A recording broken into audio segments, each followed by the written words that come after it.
Boa noite, irmãos, graça e paz com todos. Hoje nós estamos aqui mais uma vez, nosso estudo da Confissão de Fé, Batista de 1689.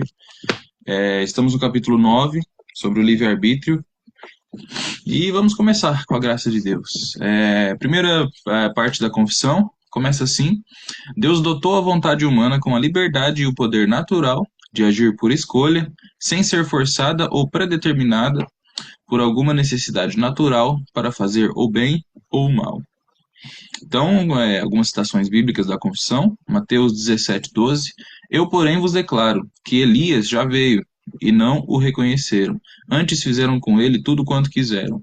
Assim também o Filho do Homem há de padecer na mão deles. Tiago 1,14. Ao contrário, cada um é tentado pela sua própria cobiça, quando esta o atrai e seduz. E Deuteronômio 30:19, os céus e a terra tomo hoje por ter testemunhas contra ti, porque te propus a vida e a morte, a bênção e a maldição. Escolhe, pois, a vida, para que vivas tu e a tua descendência. Então aqui no começo da confissão ela fala um pouco sobre como que era antes da queda, né?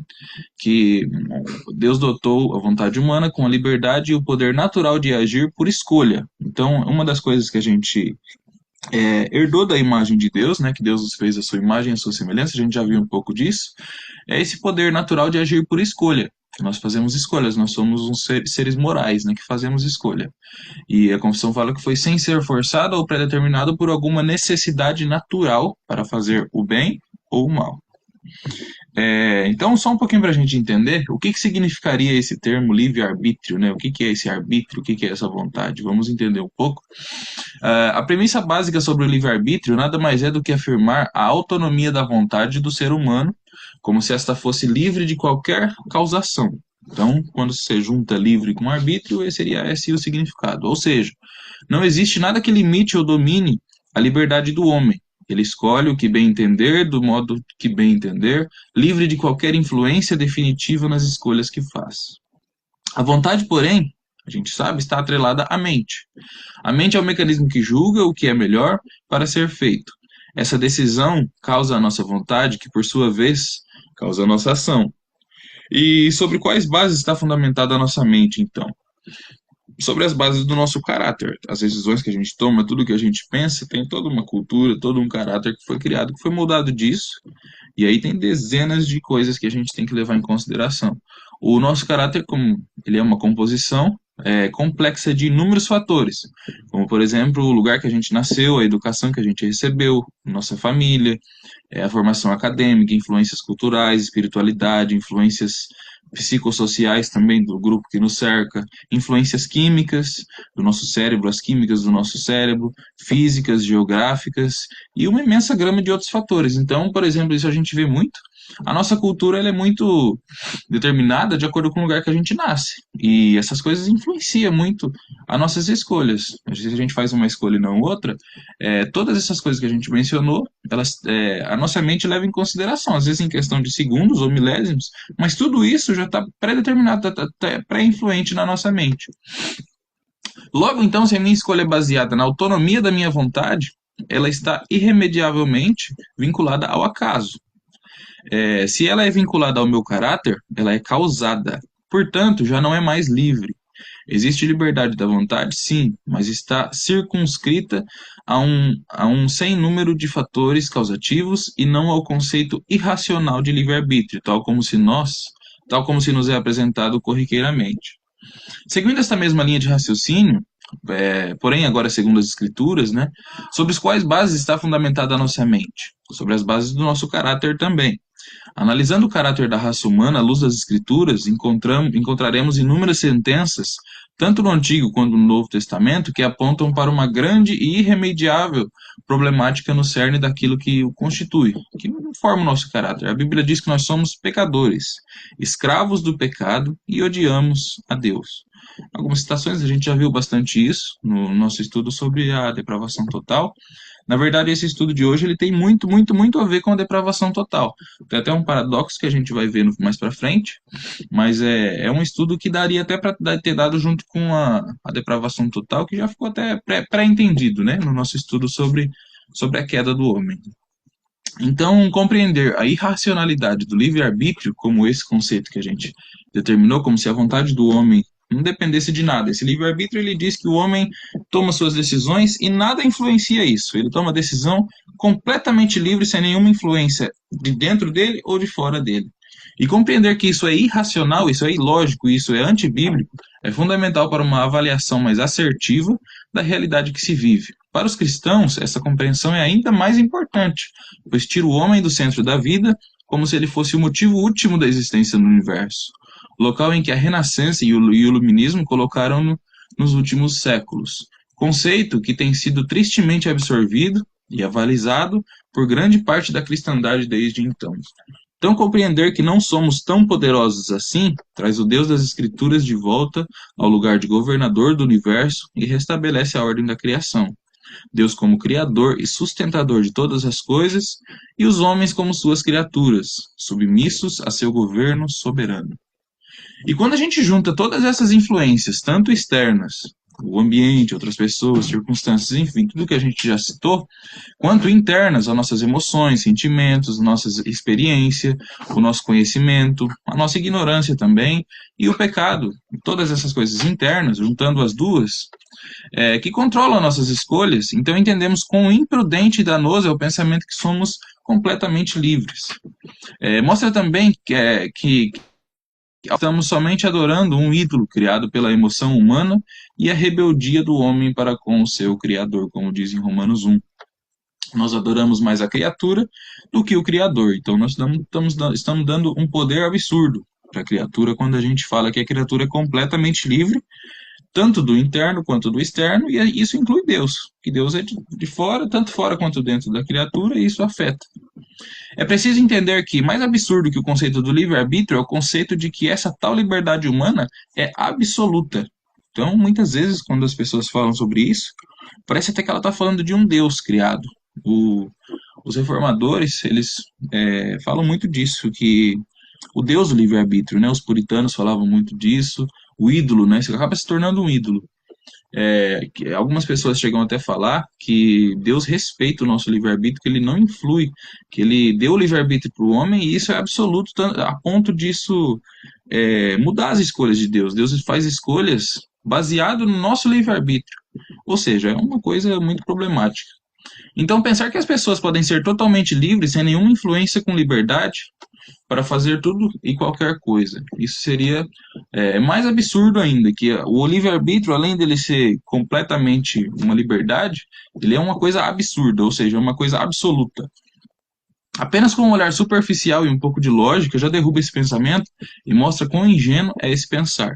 Afinal, se existe apenas uma pessoa totalmente livre, nesse sentido absoluto, se uma pessoa é totalmente livre, que ela pode fazer qualquer escolha que ela quiser, isso faria com que todas as outras pessoas do mundo inteiro não tivessem nenhuma liberdade.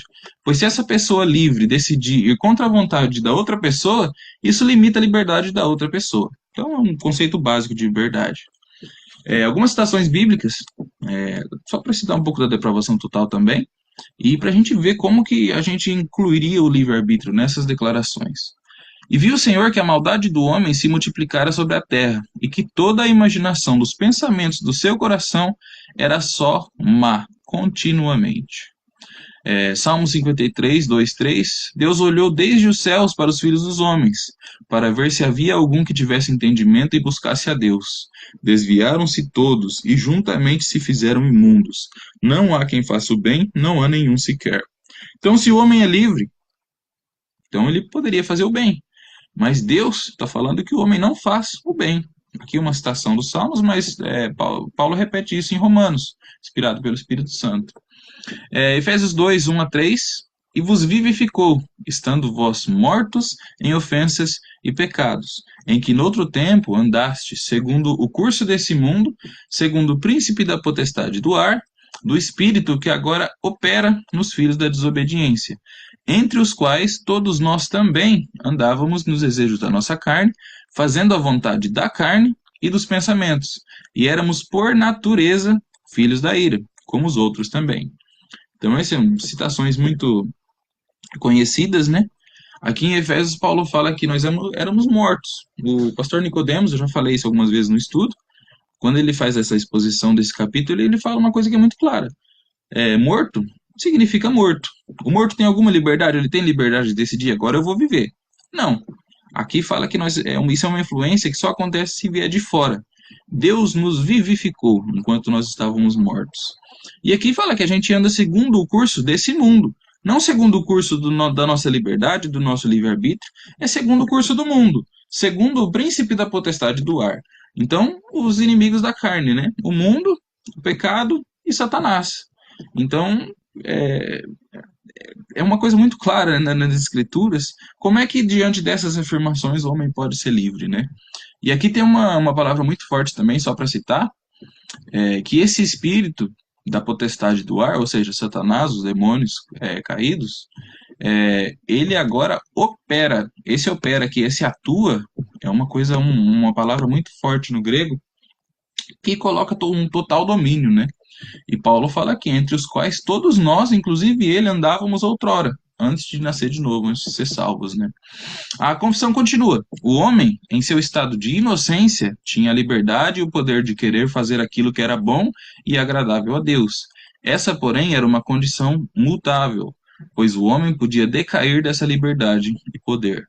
Então, é, uma citação, eis que tão somente achei que Deus fez o homem reto, mas ele se meteu em muitas astúcias. Eclesiastes 7:29. Gênesis 3:6. Vendo a mulher que a árvore era boa para comer e agradável aos olhos, e árvore desejável para dar entendimento, tomou-lhe do fruto e comeu, e deu também ao marido, e ele comeu. Então, para a gente entender um pouco mais antes da queda, como é que funcionava isso? Quando Deus criou o homem, ele criou espiritualmente livre. Antes da queda, Adão não conhecia nada de cativeiro do pecado. Embora a vontade do nosso pai Adão tenha sido criado subserviente à vontade de Deus, sua vontade era espiritualmente livre, isto é, livre de todo o pecado. Adão era tão livre moralmente que todas as inclinações do seu ser eram voltadas para o bem. Ele tinha uma justiça positiva, não simplesmente uma neutralidade. Sua vontade era boa e desejava somente o bem. Isto porque Adão foi criado à imagem e semelhança de Deus. Então a gente vê em Gênesis 1:27, que fala disso. Adão se parecia com Deus espiritualmente. A imagem de Deus é explicada pelo apóstolo quando ele diz: E vos revistais do novo homem, que segundo Deus é criado, em verdadeira justiça e santidade. Efésios 4:29. Em Colossenses 3:10, ele adiciona: E vos vestistes do novo, que se renova para o conhecimento, segundo a imagem daquele que o criou. A imagem de Deus consiste em três elementos: justiça, santidade e conhecimento de Deus. Esses são um princípio básico, mas não se limita a isso, né? Mas está incluso a justiça, a santidade e o conhecimento de Deus. A gente já viu um pouco sobre a imagem de Deus, o que significaria isso, quando a gente estudou sobre a criação. Assim, em todo o seu ser, incluindo a sua vontade, Adão ele possuía a justiça, a santidade e o verdadeiro conhecimento de Deus. Ele não desejava o pecado, ele desejava o que era bom. A liberdade espiritual de Adão era sua capacidade de escolher e fazer o que era bom. Diariamente ele amava, adorava e servia a Deus em justiça e santidade. Ele estava cheio com o conhecimento de Deus, de forma que ele conhecia quem Deus era e tinha um íntimo conhecimento de comunhão com Deus. Ao anoitecer, ele andava com Deus e conversava com ele. O desejo e a vontade do seu coração era agradar a Deus fazendo o que era reto e bom. Ele não desejava o pecado e os prazeres dele não tinha essas influências. Sua liberdade era tal que ele não conhecia nada do pecado. Todo o seu ser e de toda a sua vida era justiça, santidade e conhecimento de Deus, como a gente já viu. Sua vontade era totalmente consagrada a Deus. Ele era tão livre que não era capaz de pecar. Até que comesse do fruto proibido, ele não conhecia o pecado de forma alguma. Mas a liberdade espiritual de Adão não era o mais alto tipo de liberdade, porque embora ele fosse capaz de não pecar, ele todavia pecou. Ele poderia perder a sua liberdade moral e ética. Deus o advertiu disso quando lhe disse: Mas da árvore do conhecimento do bem e do mal, dela não comerás, porque no dia que dela comeres, certamente morrerás. Gênesis 2:17. Quando a gente vê a questão do livre-arbítrio, ou da liberdade absoluta do homem, isso não se aplica nem a Adão, antes do jardim, é uma coisa tão ilógica, uma coisa tão absurda. Como é que a gente vai encaixar uma liberdade total quando Deus dá uma ordem dessa, né? Você pode comer de todas as árvores, e Deus coloca um limite. Dessa aqui você não vai comer. Se você comer, você vai morrer. Então, nem antes da queda, sem a influência do pecado, isso não faria sentido. E a gente vai ver quanto mais ainda, junto com a influência do pecado, faz menos sentido ainda. Então Adão poderia desejar comer dessa árvore. Se ele o fizesse, morreria espiritualmente. Ele perdeu essa parte da imagem de Deus e a sua liberdade espiritual para escolher o bem. Na providência, isso foi justamente o que aconteceu. Embora todas as inclinações do seu ser, incluindo a sua vontade espiritualmente livre, o inclinassem à obediência de Deus, ele comeu. Ele perdeu essa parte da imagem de Deus e morreu espiritualmente. Sua santidade, justiça e conhecimento de Deus foram transformados em trevas e injustiça. Sua vontade se tornou escrava de sua natureza má. Ele não mais poderia escolher o que era bom e justo. Porque a verdadeira liberdade espiritual não é a capacidade de escolher tanto o bem quanto o mal. Esse é o conceito de muitos. Eles pensam que um livre-arbítrio é a vontade que pode escolher tanto o pecado como não o pecado, escolher Cristo ou não escolher. Ele é livre para fazer isto ou aquilo, sem quaisquer inclinações para um lado ou para o outro. Mas isso não é verdade.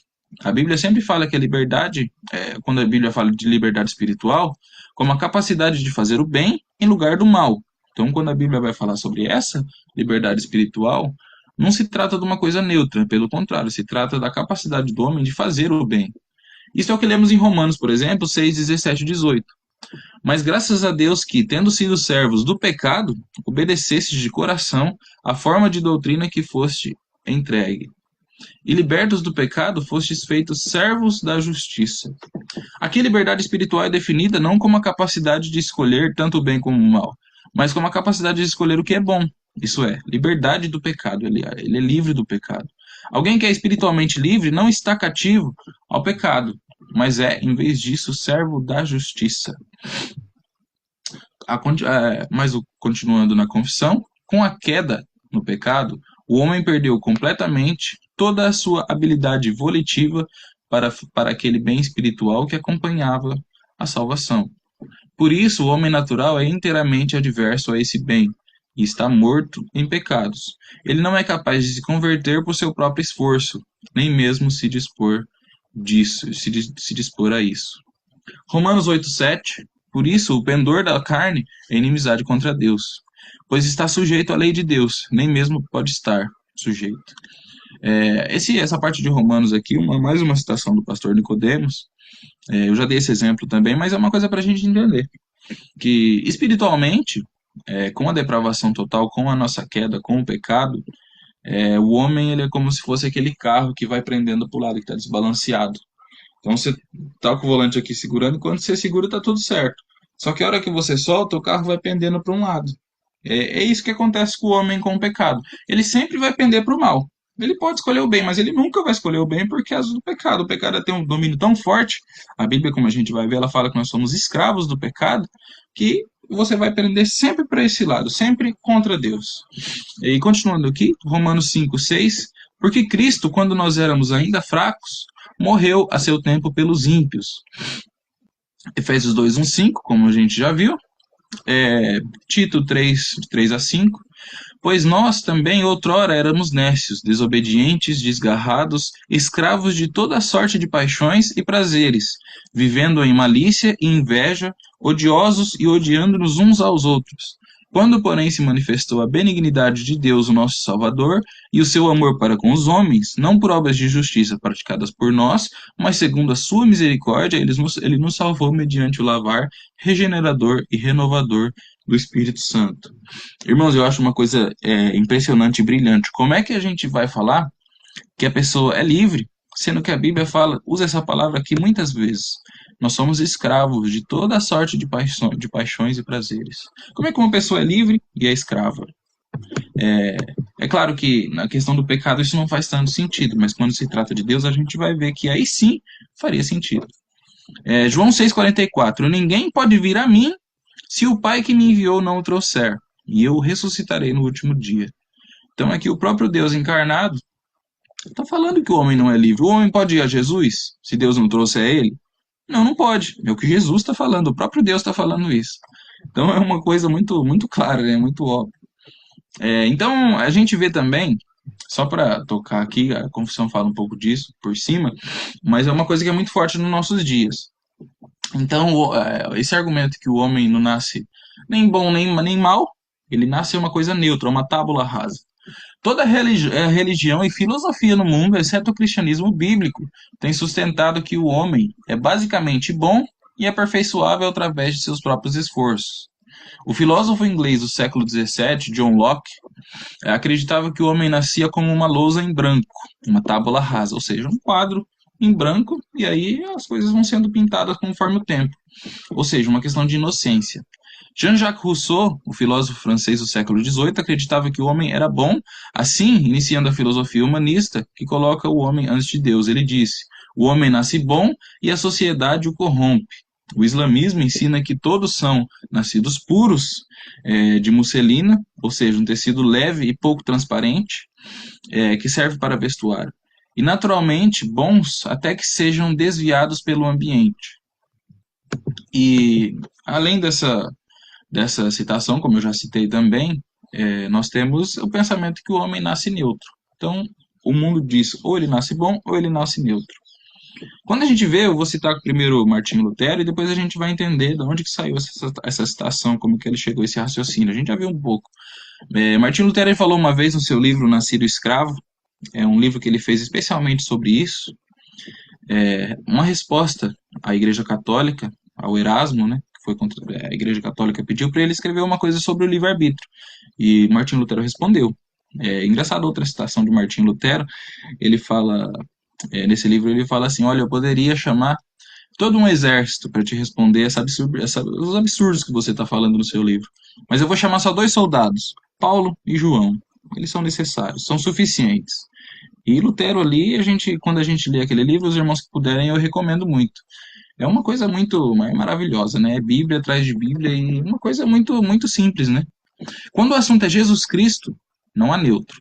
Na realidade, desde que o pecado entrou no mundo, só há 2 tipos de situações para o homem: ser com Deus ou ser contra Deus. Ou, de outra maneira, continuar pecador, inimigo de Deus, ou crer em Deus e arrepender-se, ser perdoado e passar a vida com Deus. Nunca houve uma terceira hipótese. Nunca houve o neutro. Ou alguém é por Cristo, ou é contra Cristo. Não há uma terceira hipótese, não há o neutro. Não há uma pessoa naturalmente boa também, como a gente já viu. Mateus 12, versículo 30, Jesus fala assim: quem não é comigo é contra mim, e quem comigo não é junta, espalha. Muitos não têm essa conscientização que são contra Cristo. Não se sentem assim, até se chamam de cristãos. Mas o fato de não se sentirem não significa que não são. E se pensassem um pouco, veriam que todo o sentido no que Cristo está dizendo. Afinal, dizem que são de uma religião cristã, falam bem de Cristo, mas não têm nenhum compromisso pessoal com ele. E na verdade a gente sabe que o Cristo que eles falam não é nem o Cristo da Bíblia. Nunca se arrependeram e nem foram até ele humildemente pedindo perdão, crendo nele e decididos a ter uma vida pura, o mais possível. Cristo não vai aceitar qualquer um do seu lado só porque se diz cristão e fala dele. A gente vê uma citação de Cristo quando ele fala, por exemplo, que muitos naquele dia dirão que, nossa, a gente fez tanto milagre no seu nome. Jesus vai falar para eles: a parte de mim eu não conheço vocês, nunca vi vocês, não conheço, não tenho nada com vocês. Veja o tamanho da gravidade dessa verdade que Jesus ensinou aqui. Quem for contra esse homem, que é também Deus, sofrerá terrível consequência. Você pode pensar que está numa posição passiva em relação às coisas de Cristo, porque, embora não seja atuante nas coisas dele, também não faz o mal, entre aspas, é neutro, ou seja, um pensamento que a pessoa pode ter. Cuidado, Cristo não pensa assim, ele está avisando isso claramente.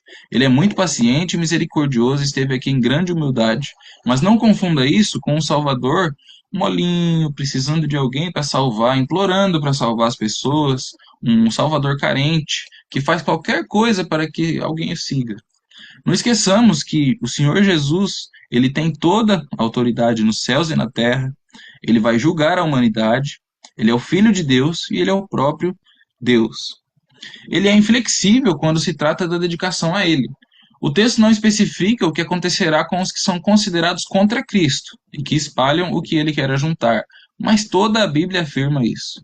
Eles serão condenados e sofrerão eternamente no inferno, jogados no lago de fogo. Aqui um pouco sobre a nossa escravidão, nos versos 10, 11 e 12 do capítulo 3 da carta de Paulo aos Romanos, como a gente já viu, está escrito. Eu vou ler de novo porque é muito pertinente.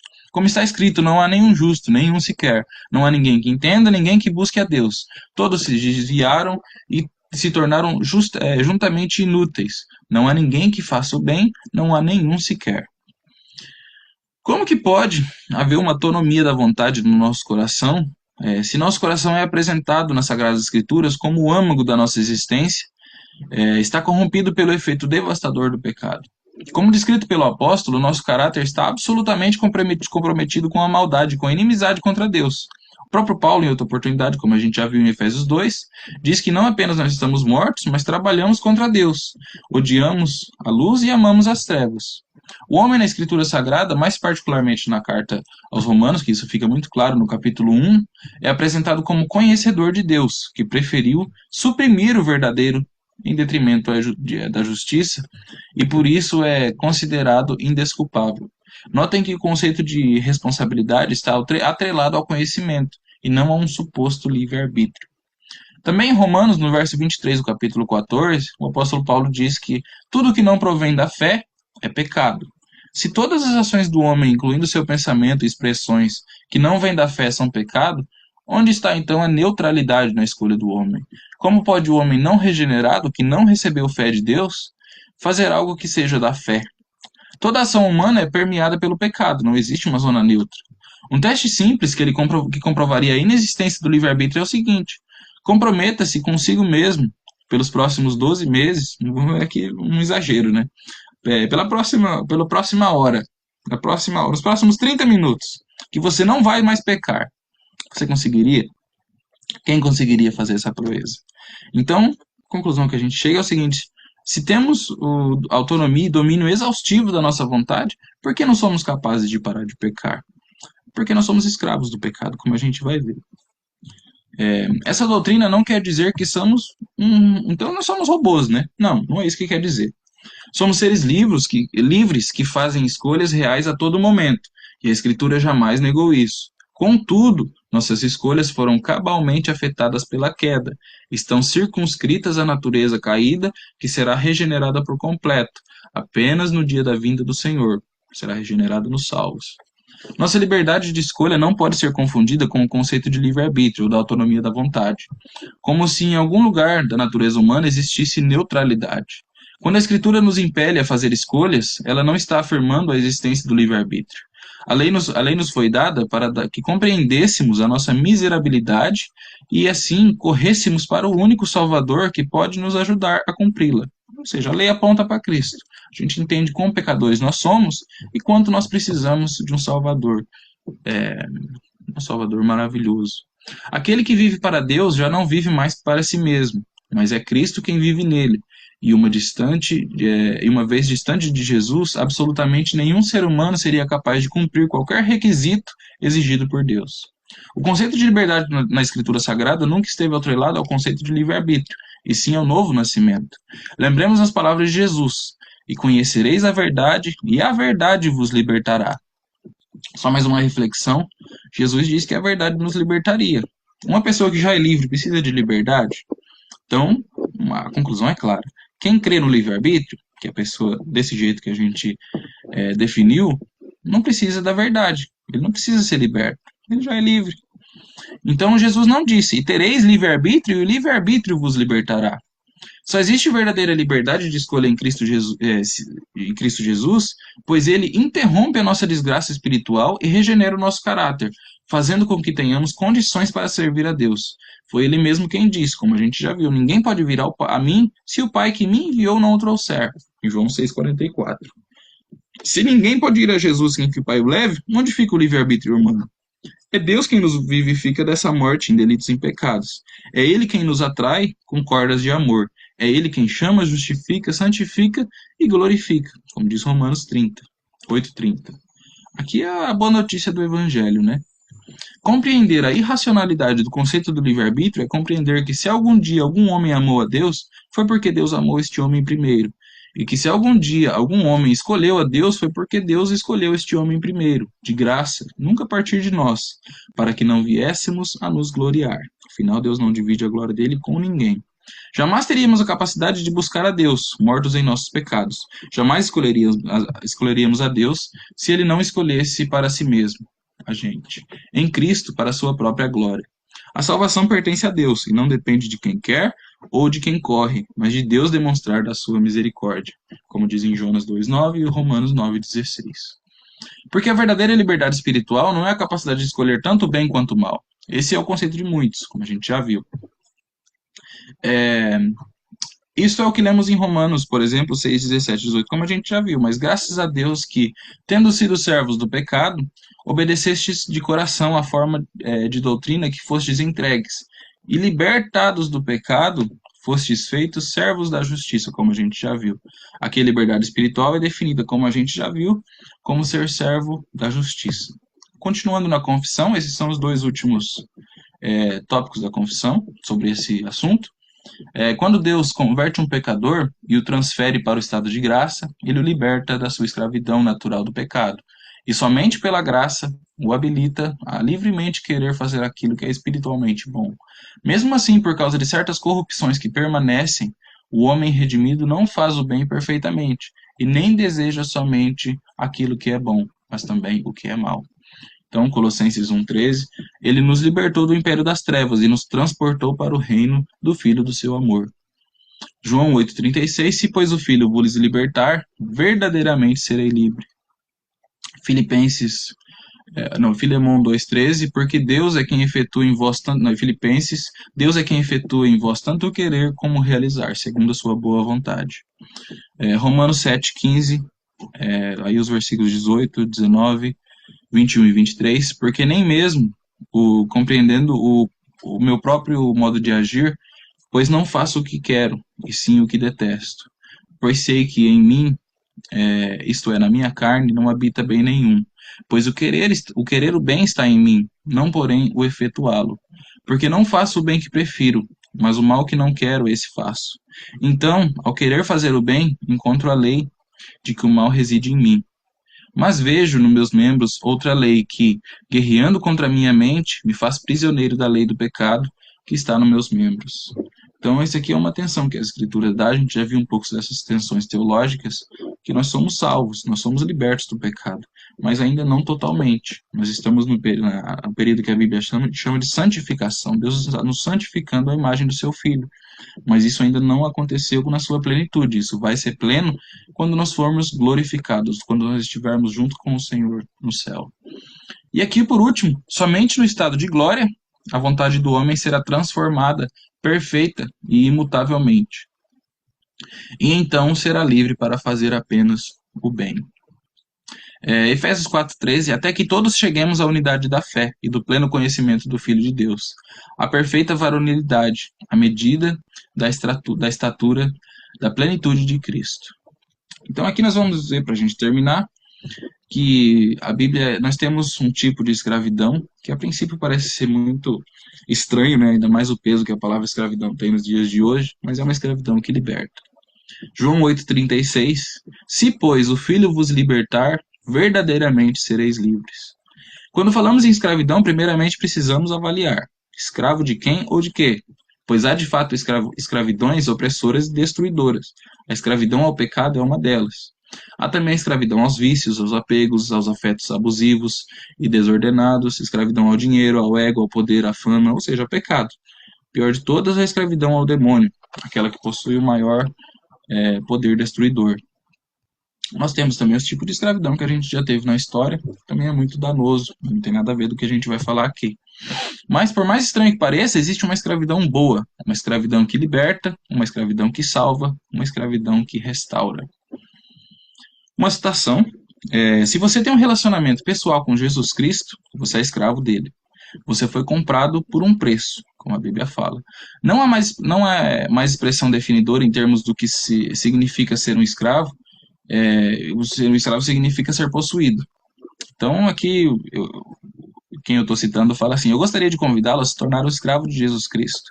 Eu gostaria de convidá-lo a desistir de toda a sua independência, desistir de toda a sua liberdade e submeter-se a um estrangeiro, abandonando todos os seus direitos para ser propriedade de ser controlado pelo Senhor e ser controlado pelo Senhor.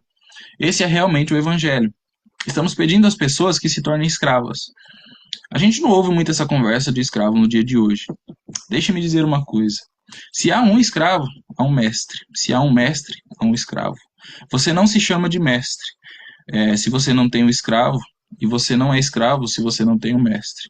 É por isso que o Novo Testamento nunca se preocupa em defender a ideia de que você vem a Cristo de uma forma ou de outra. Ele é o seu Senhor. Isso é patentemente óbvio quando você confessa Jesus Cristo como Senhor. Você está ao mesmo tempo se confessando como escravo. Então nós temos os senhores e temos os escravos. O escravo é alguém cuja vida pertence totalmente a outra pessoa. Propriedade absoluta, controle absoluto, sujeição absoluta, obediência absoluta, lealdade absoluta e dependência absoluta. O Espírito de Deus usou a metáfora escravo porque era a melhor metáfora para descrever nosso relacionamento pessoal com Cristo. Ele nos comprou e ele nos possui. Somos devotos dele e dele somente, para ser obedientes a ele em todos os momentos. Não temos vontade, mas a vontade dele. Ele é o nosso Senhor. Nós o confessamos como Senhor. Foi exatamente isso que ele exigiu. Que a gente tem, lembre-se da palavra dele em Lucas 9:23. Nós repetimos isso várias vezes. Se alguém quer vir após mim, negue-se a si mesmo, tome cada dia a sua cruz e me siga. Isso diz a respeito do escravo, porque pegue a sua cruz e siga-me, é o fim do seu eu, é o fim da sua vida, você acabou, você foi crucificado, você foi morto, e agora você é o escravo de Jesus. Ser um escravo de Jesus Cristo está além de qualquer tipo de escravidão que alguém já conheceu, porque este mestre nos torna filhos e nos dá todos os direitos dos seus próprios filhos. Ele nos adota em sua família, nos chama de cordeiros com Cristo, nos leva ao céu onde governaremos e reinaremos a partir do seu próprio trono e derramaremos todas as ricas riquezas em sua posse para todo sempre, para a nossa própria alegria absoluta e para a própria glória de Deus. Quem não gostaria de ser escravo desse mestre? É uma citação do pastor John MacArthur sobre esse assunto. Romanos 6:22. Mas agora, libertados do pecado e feitos servos de Deus, tendes o vosso fruto para a santificação e, por fim, a vida eterna. Esse é um versículo muito rico. Fica muito claro aqui, quando nós somos libertos do pecado, nós somos feitos servos de Deus. E o fruto disso, o resultado disso é a santificação. Ou seja, não existe aquela história de não, então é, fica a ver navios, né? Então não tem nada a ver, eu já fui salvo, agora já resolveu o assunto, agora não tem problema de pecado. Não, o fruto é a santificação. E por fim, a vida eterna. Efésios 6:6, não servimos à vista, como para agradar homens, mas como servos de Cristo, fazendo de coração a vontade de Deus. E 1 Coríntios 7:22, pois aquele que foi chamado no Senhor, mesmo sendo escravo, é um liberto do Senhor. E assim também o que foi chamado sendo livre é escravo de Cristo. A conclusão, mais uma citação de J.C. Ryle. Creia e pregue o livre-arbítrio se você tiver coragem, mas seja honesto, ao menos para admitir que você não é mesmo um primo de 10º grau espiritual dos reformadores. Diga às pessoas que você tem sido forçado a se opor a Lutero, se opor a Calvino, se opor a John Knox, se opor a todos os reformadores e estar junto à Igreja de Roma, a Igreja Católica. Seja honesto a defender a mesma coisa que Roma defendia naqueles dias. Seja honesto em dizer que você não concorda com nenhuma das coisas que os reformadores pregaram. A gente sabe que os reformadores pregaram a Bíblia, só a Escritura. Mas seja honesto também em dizer que se você estivesse na época de Spurgeon, Jonathan Edwards, Whitefield, você também seria contra eles. Contra todos os puritanos, contra as doutrinas da graça. Admita que você se opõe à reforma, se opõe ao Evangelho. Porque você não seria protestante, porque o que você estaria protestando?